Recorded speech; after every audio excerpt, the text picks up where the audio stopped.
Kabayan, so preparasyon ako ngayon kabayan. Kasi bakasyon yung taga preparasyon namin. Kasi isa lang preparasyon dito kabayan, tapos pintor. Isang pintor, isang preparasyon.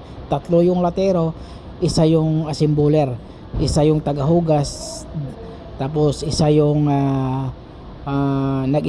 estimator. So dalawa sila, pati yung boss namin, estimator din. Tapos isang secretary. So yun lang yun lang kabuuan namin sa isang garage. Tapos naisip ko lang kabayan na grabe yung sakripisyo natin bilang isang OFW. Grabe yung naisip mo yung nag-apply kayo. Grabe yung pag-apply. Kakain ako dati alas 3 na. Tapos turon lang sa Maynila. So natandaan ko pa dati yung sa nag-apply ako ng Saudi Arabia. So nag-apply ako sa January. So nakaalis ako June na. Grabe yung sakripisyo. Pero sa dito sa Canada, yung pag-apply ko dito, online na ako kabayan. Yung in-apply ko sa online kabayan, yung in-apply ko, nagpasa lang ako ng resume sa yung working abroad.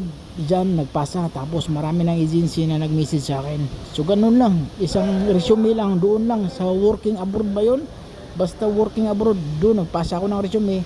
Marami nang nag-message sa akin dahil sa kuwan ko yun sa experience. Maganda kasi yung experience ko kabayan, yun ang talagang plano ko kabayan nung pupunta ako ng Saudi. So 8 years, umabot ako ng 8 years sa Saudi. Isang company lang yun hindi company yung kabayan, establishment lang yun.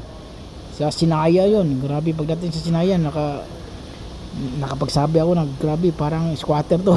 Yung Sinaya, old Sinaya yun, hindi yung bagong Sinaya. Kasi may bagong Sinaya na bago na yung building. Tapos old Sinaya yun, grabe. Parang talo pa yung squatter. Ang pangiting na ng building, hindi building, yung parang hero ng kawan.